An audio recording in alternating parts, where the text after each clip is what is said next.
So for those of you that don't know me, I'm Sonny Webster. I competed for Great Britain in the 2016 Olympic Games, and I've got a personal best snatch of 160 kilos and clean and jerk of 200 kg. I've helped hundreds of people master the 100 kg snatch, and today I'm going to be giving you those 5 points that's going to enable you to do that very thing. Now, this is going to surprise you, but most people miss the 100 kg snatch before the bar even leaves the floor. And this brings us on to our first and most important thing that we need to fix for you to get you to crush this 100 kg, and that is to make sure you're in the most optimal set position for the snatch. Now, to be honest, this is important across any Olympic weightlifting movement. If you're in the wrong setup position at the start, it allows for a whole array of issues to start happening later down the line in the lift, which is why whenever I'm reviewing a lift, the first and most important thing I'm looking at is what set position is the athlete in.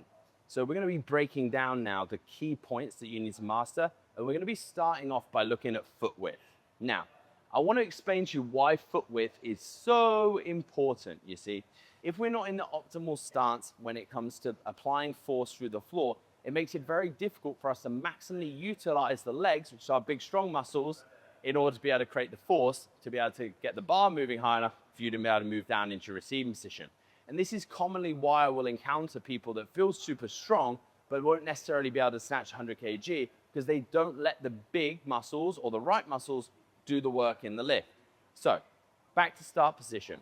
When I'm thinking about where am I going to produce the most vertical force, it's always wherever I would be if I was going to jump as high as I can.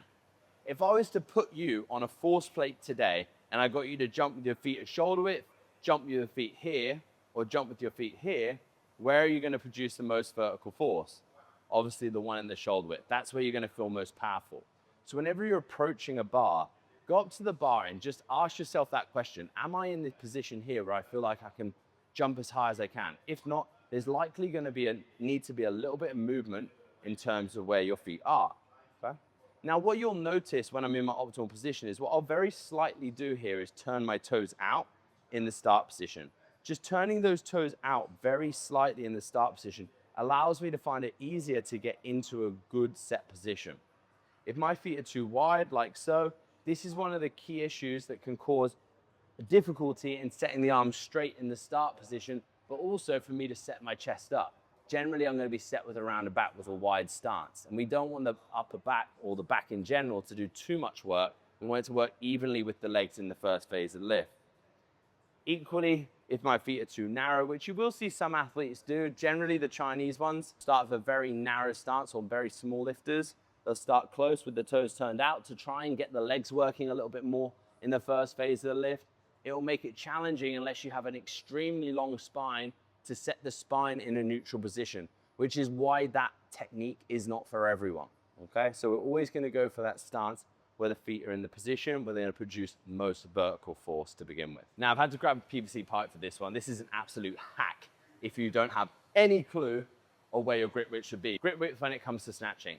Take a PVC pipe or a broomstick at home, take the hand up all the way to the side of your head, so it's pointing right up towards the ceiling. Then you're gonna take your other arm out to 90 degrees. Now, I strongly suggest that if you're on your own at home, do this in a mirror, because if you're not doing it in a mirror, you might be making a 120-degree angle or a 70-degree angle, in which case this is gonna completely fall on its ass. So we want arms at 90 degrees like so.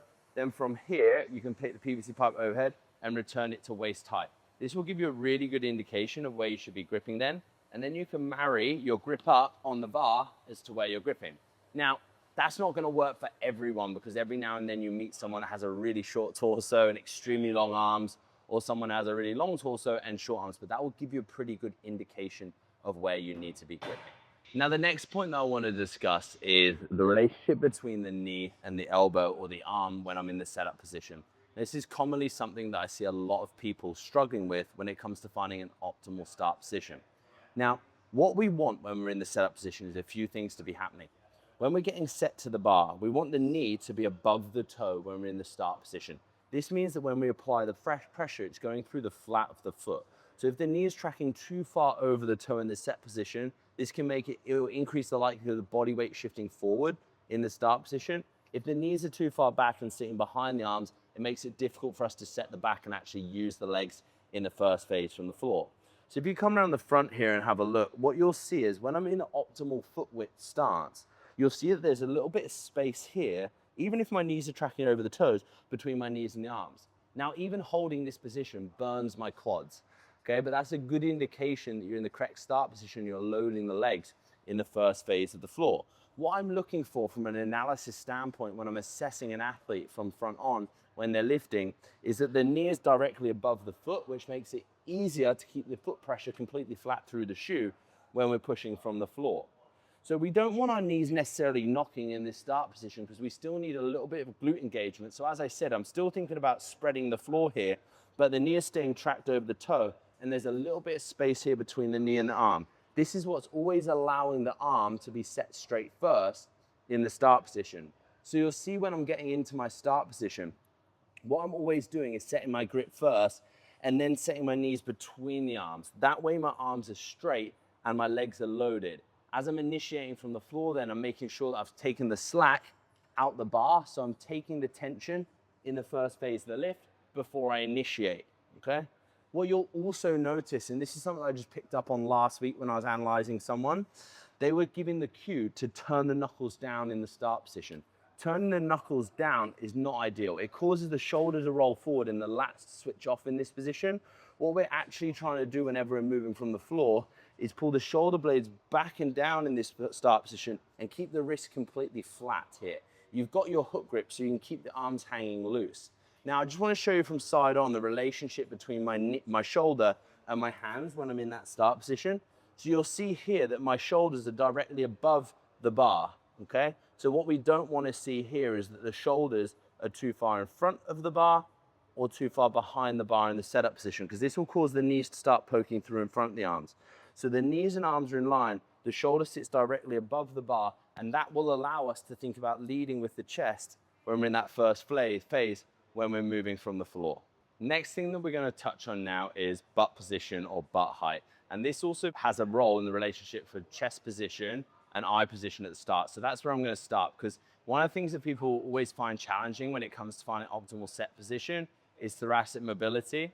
But what is always easier to do is set the chest or the back position from standing than it is from the bottom up. So from this position, when I'm finding optimal start position, is I'm picking my focus point first of all, and I'm looking at something just above eye level when I'm in my standing. Now, I'll always keep my focus and my gaze on that point the whole way through the movement. So from here, once I'm then taking my grip and I'm setting up, I know where that focus point is. I'm then looking up at that point and then setting the bum down to the height that the knees and arms are in line. If I set too low in the start position, like I said, some of those issues will start to occur that we spoke about, where the knees start to poke in front of the arms in the start position. We also see how my back isn't set here, which will require me to try and take tension halfway through the movement.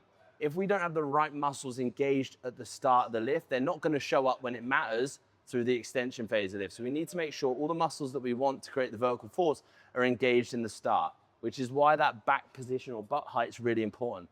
Now, commonly what I'm telling athletes to do is think about lifting the bum up and back to the point the knees and arms are then in line in this start position, so the spine stays in a neutral position. The bum's too high, you'll see how my knees start to disappear behind the arm line here, and it's equally difficult again for me to set my back in that position.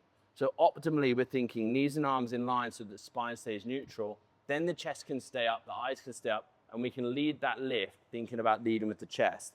The goal is, and I'm going to show you now, when I'm initiating that lift, I've created all the tension that I need to at the start, but what's going to happen when you see me lift this bar off the floor in a moment is everything's going to move in unison. So watch me move this first phase here. I'm set, my knees and arms are in line. As I'm pushing, the bar is touching, and the angle of the back is staying exactly the same as I'm moving through into this point.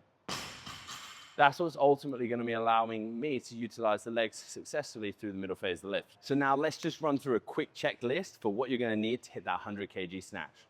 First things first, feet are in that optimal start position where we're producing that vertical force from the floor, toes are slightly turned out. Bar is as close to center of gravity as possible. I'm taking my grip here from standing. I'm looking up at my focus point, setting the bum height so that the knees and arms are in line. Foot pressures through the mid part of the foot. Bar is touching the shins. My arms are completely straight. Space between my knee and my arms here. Backs of the hands are flat, and I've got the tension at the bar. Follow that quick step guideline, and that's gonna be the first step in your process to smashing this 100. Now, the second thing that we need to be able to master when it comes to hitting the 100 kg snatch, and this one really does offend people sometimes, but you don't have the strength and control to warrant you snatching the 100 kg just yet. Putting it overhead with stability and control is extremely challenging. So there's a rule of thumb. You need to be able to overhead squat under control through a full range of motion, the weight that you want to snatch for 3 repetitions. Now, if you cannot do that, i.e. at 100 kilos, or maybe your best snatch is 80 kilos right now, then you don't have that strength and stability and control to warrant throwing the barbell over your head in a dynamic movement. So what I'll always say is a piece by piece, when I'm trying to prep someone to snatch 100 kg, I need to get them to a point where they're competent doing the 100 kg for 3 reps on the overhead squat first in the exact position as they would do when they're snatching, in order for them to be able to hit the 100 kg snatch, okay?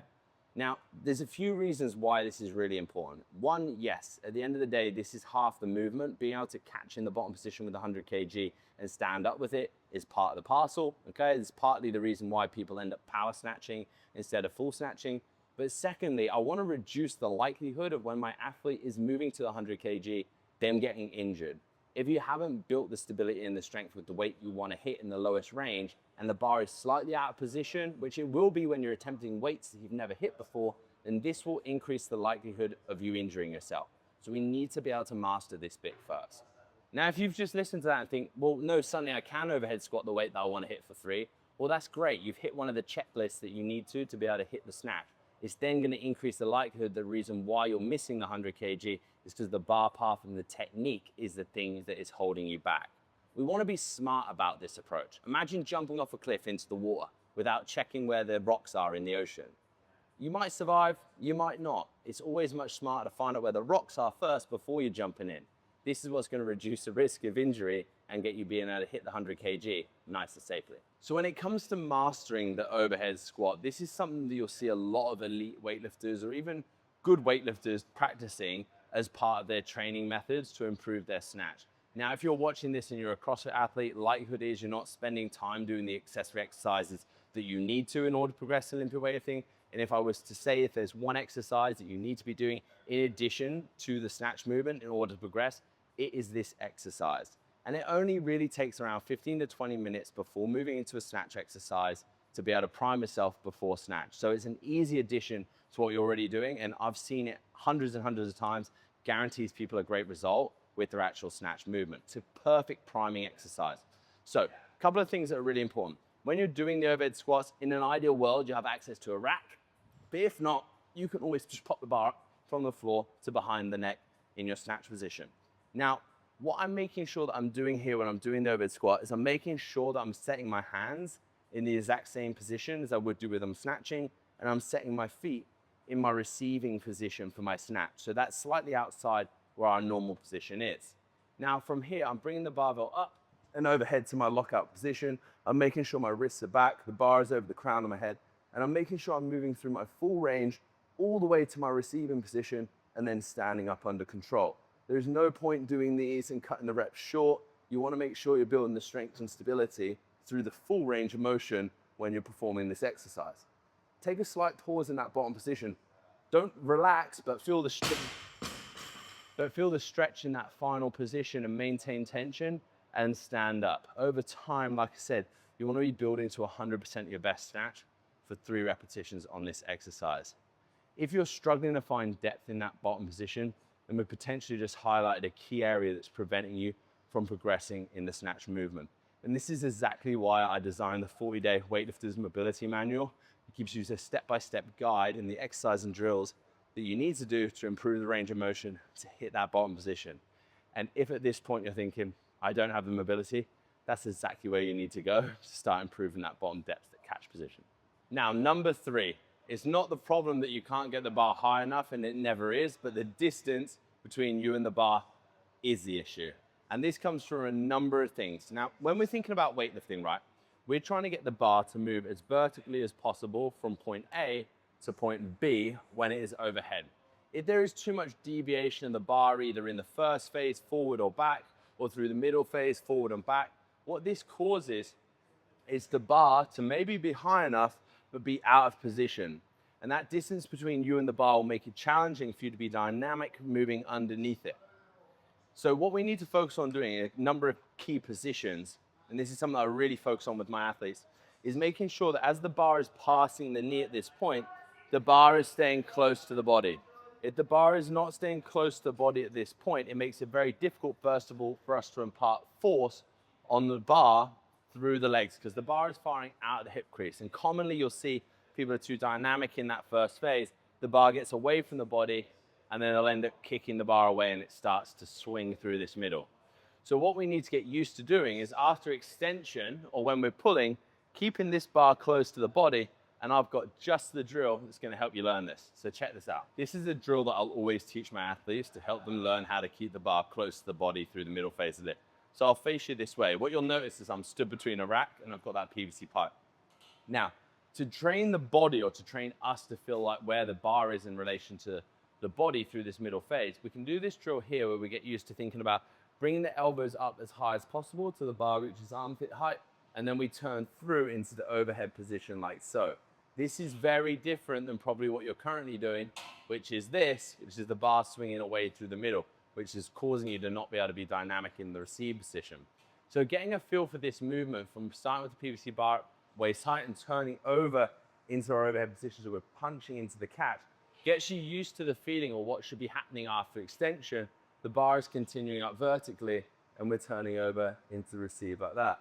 Just try not to clip your nose when you're going through the movement. Now, if you're a female watching this, it may be an issue for you to pass the chest. That's absolutely fine. Just think about letting the shoulders sit back a little bit further as you clear your chest, as you turn over like so. This is still completely applicable for you. As the closer you can get that bar traveling to vertical through the middle phase of the lift, the better. So now we need to think about sewing this drill into the actual movement of the snatch, so I can get you keeping that bar closer to the middle phase of the lift. I'm going to show you a slight drill or a variation of the snatch, if you like, that you can start putting into your warm-up routine, which will help with this. Now, if we're working off 100 kg as your 1RM snatch, or even if it's at 80 or 90 now, what I'd suggest is doing this variation of the one pull, one snatch around 80 to 90% of your current 1RM. You can even do this by doing 2 pulls and 1 snatch, or 3 pulls and 1 snatch, a slightly lighter percentage if you want to get used to it. Now, I would generally do this exercise with straps on. The reason why I'd use straps for this exercise is it allows me to really keep my arms relaxed and focus on the legs. But if you don't have access to straps, that's fine. You can still do this without it, and I'm going to walk you through it. So when we're doing the 1 pull, 1 snatch, what we're doing is we're getting used to pushing the floor away with the legs under control, being smooth, striking up, and finishing in this position here where the elbows are higher than the hands and the bar is just below sternum height. So you'll see as I've struck there, I've reached those elbows high, simulating what we were doing with that drill just a moment ago. I'm going to do one of those, and then I'm going to go into the snatch movement. But this time when I do the exercise, I'm going to link them together so I can get that to sew into the actual snatch movement. We're going to go 1 pull, we're going to go back to the floor, touch the floor, under control, and then 1 snatch. Starting to build this into your warm-up routines, your snatch, help you keep the bar closer through that middle phase, stop it swinging away, and that's going to allow you to start moving more dynamically into the receiving position. One point that I just want to make with this though, is to make sure you're keeping your arms relaxed. It's not about the speed that you're pulling the bar to the floor with, it's about the speed that you create through that middle phase. So stay disciplined till you get to here, strike with the legs, thinking about jumping, and then reach up tall. The better you can keep your head still at this point and the torso upright here, the better, rather than swinging away and leaning back, because that's going to, again, cause that same distance to come through the middle phase. Now, this next point potentially comes from watching way too many Chinese weightlifting videos where you're watching some of the best athletes in the world. Potentially it's Foot Grip, potentially it's whatever channel you like to watch your weightlifting on, but you'll see extremely talented athletes moving at extreme speed and extreme precision and then trying to copy it. Do not do that. It's so important in the first phase from the lift that we're not yanking the bar from the floor. If we're being too aggressive in this first phase here, not only will that increase the likelihood of the weight moving into the upper body, it'll increase the likelihood of the bum coming up and pulling us out of position, but it will mean that 9 times out of 10, by the time the bar gets to this point, it's actually slowing down.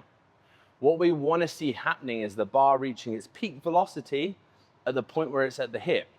So by slowing down the first phase of the lift, especially if you're new to Olympic weightlifting, this is going to give you the time to think about what you're doing by the time the bar gets to mid-thigh, so that you can accelerate and get the height on the bar through the middle. So there's a great drill that I love people to do that helps train them to utilize the legs and be patient in tempo off the floor. And this is called snatch jumps. You only need an empty bar for this, or just some fives on it is absolutely fine. But what I'm going to do is I'm going to pick that bar up to waist height. Now from here, what I'm doing is lowering the bar down, feeling it touching down the thigh, which helps me build familiarity, keeping that bar close to the middle. I go down till the bar reaches mid-shin. I stay completely controlled till I get to mid-thigh. And then I think about jumping. This trains the body to let the legs do the work, keep the arms relaxed, and accelerate at the right point. Seems like a very simple drill, but I use it with every athlete that I learn to snatch to train them to use the legs through the middle. And you can even incorporate the one snatch jump, one snatch, just like you did with the pull as well, to work on transferring that same tempo into the actual snatch movement. It's an absolute game changer if you want to build discipline off the floor and good consistent tempo, so that your fastest point of the lift is where it should be when it's getting to here. Naturally, as you become more competent with the snatch, the whole process will speed up. The first bit will speed up, but it'll still get faster through the middle, and so on and so on and so on. So be patient with that, master the movement pattern first, and let it naturally speed up over time, and you're gonna kick some ass. Now this is the final point. You're strong enough, but you're ego lifting. And I have to admit, I've been there myself too. And this is one of the things that I see all the time when I go into gyms and watch people do weightlifting, or maybe you're doing weightlifting as part of a CrossFit program at your current gym. You may be snatching once a week, or maybe even twice a week at the very most. But every single time you're going into the gym, you're just building up in weight and hoping that something's gonna click and you're gonna move forward.